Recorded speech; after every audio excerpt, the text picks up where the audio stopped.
Hi, I'm Deborah Peters, and welcome back to my podcast, Neuroscience for Success, and this new series, The Journey of the Mastery of Your Mind.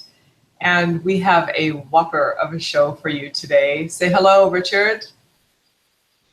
Well, good evening. Good evening and good morning. I just dashed in from the gym, but it's a gooder. And before we get into the show, we're going to talk about determination today.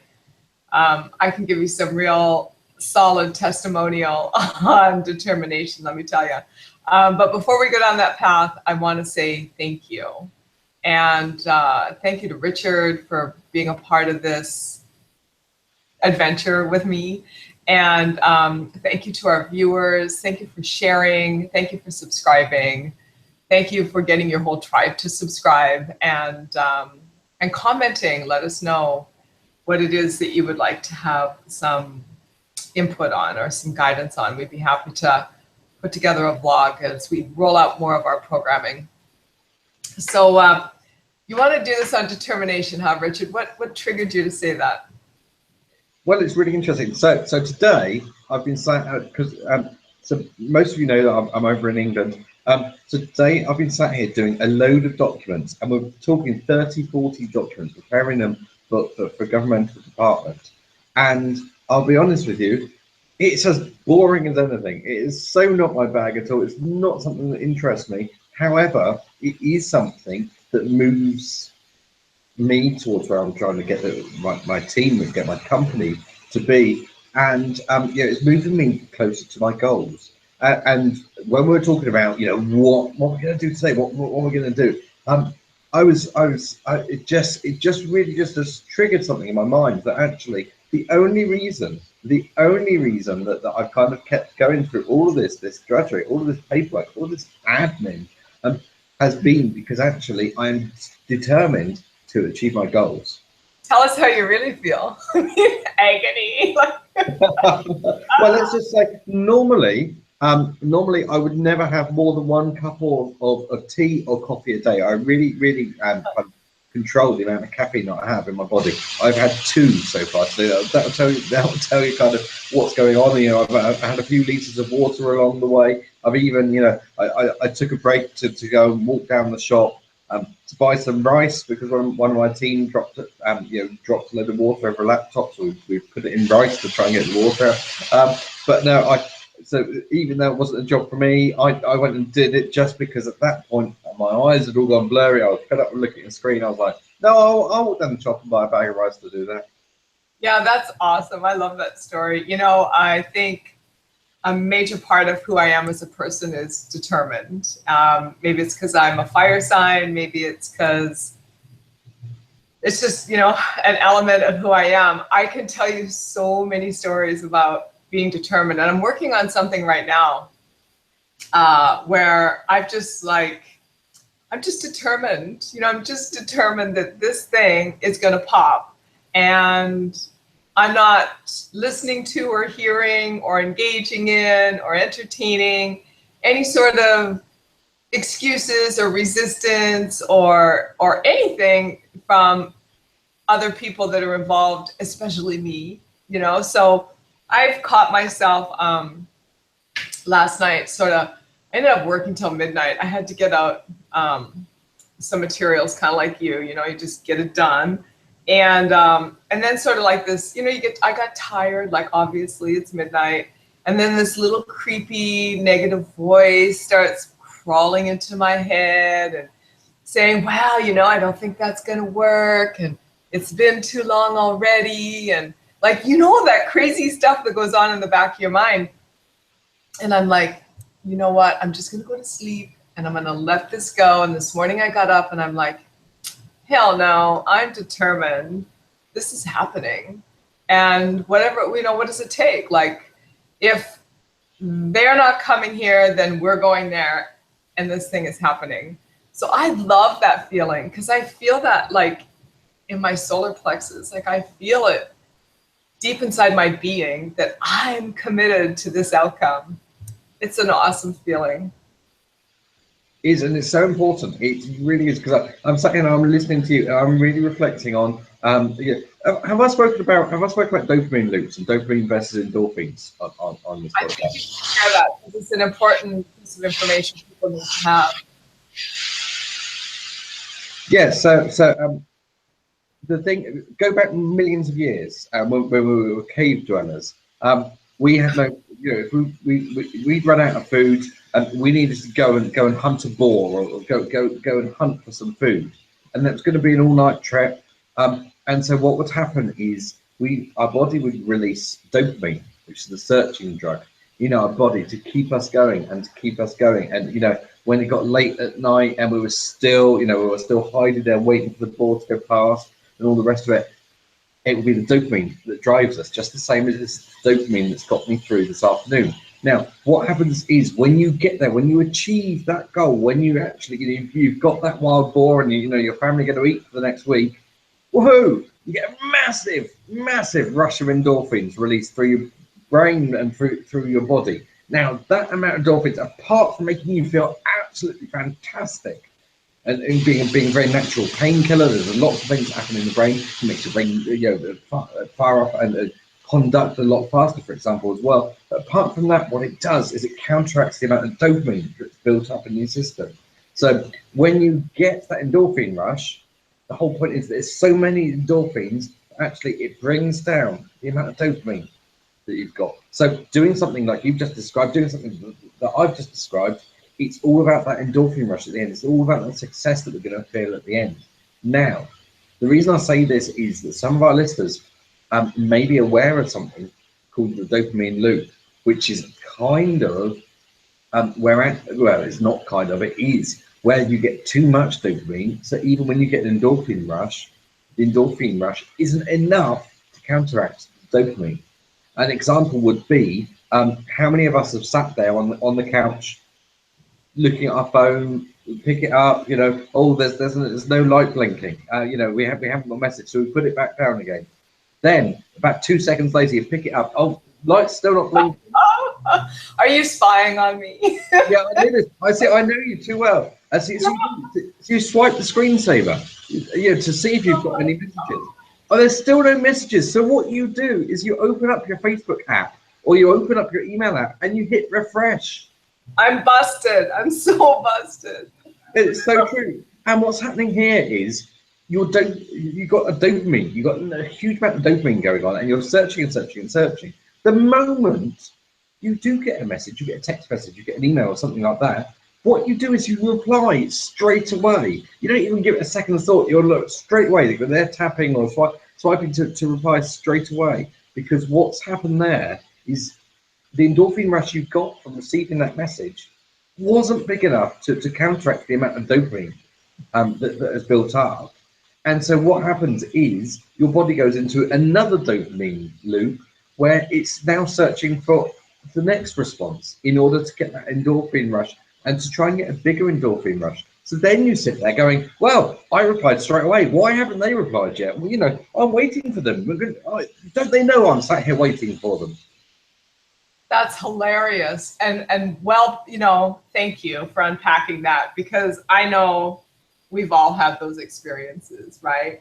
And it's really, that's a chemical, that's a high, that's a chemical addiction, if you will, and I remember the first time I sort of actually realized that was a massive part of me. I was this little kid and I grew up on a farm, and we were like 30 miles from the nearest town. It was very rural, and we didn't have paved roads, like they were gravel roads. So it was awesome. I loved it. It was phenomenal being there and just having my horses and riding my horses and hanging out outdoors and building tree houses. I mean, that was a major part of my existence.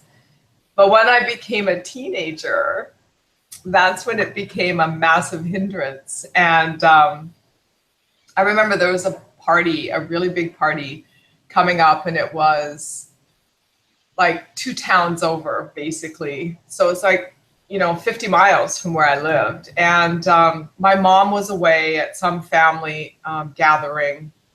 And I decided I was going to go, but I had no way to get there.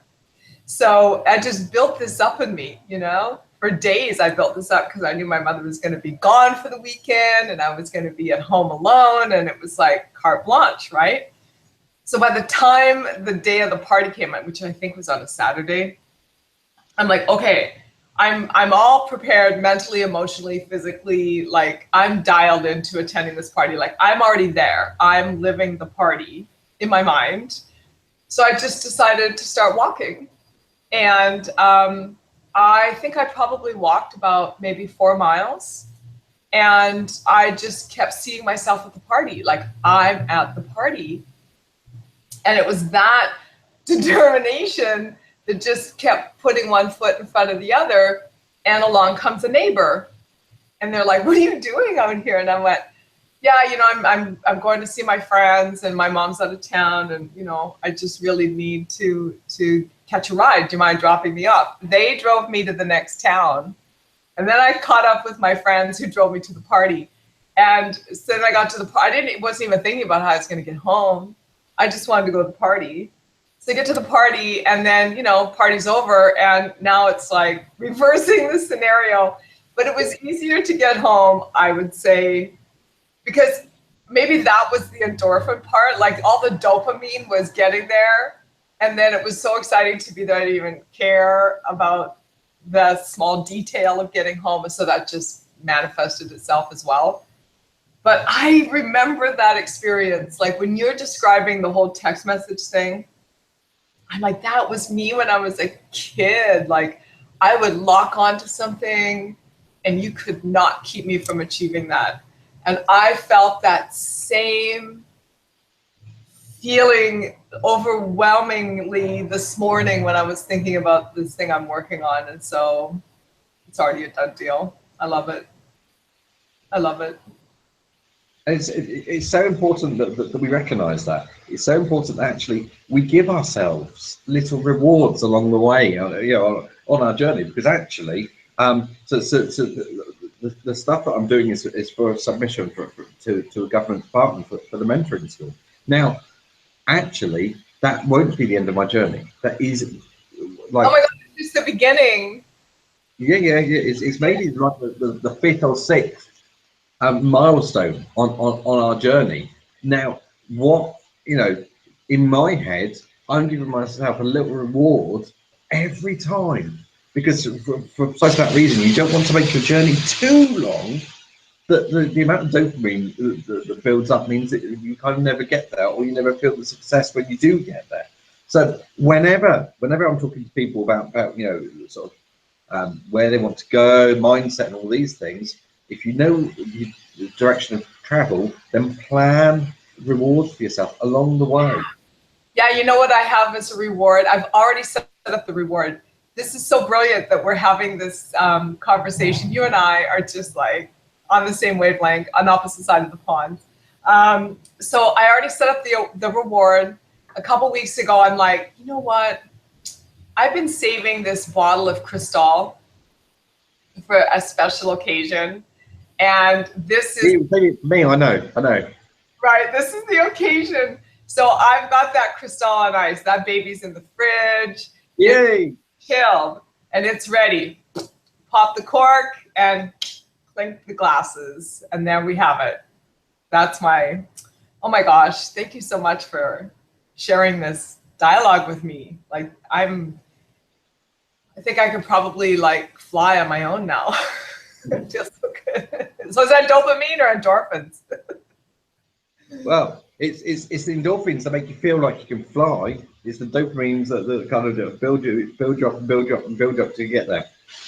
I love it. So I've always, really loved my endorphins, hence my working out, I'm bragging about my biceps, by the way. So, because I put my time in. But it really, like, I'm starting to think that this dopamine stuff that's my counter addiction. I'm loving it. So I think we're done. We're out of time and we could probably go on forever. Did you have a one for our most loyal fans and listeners?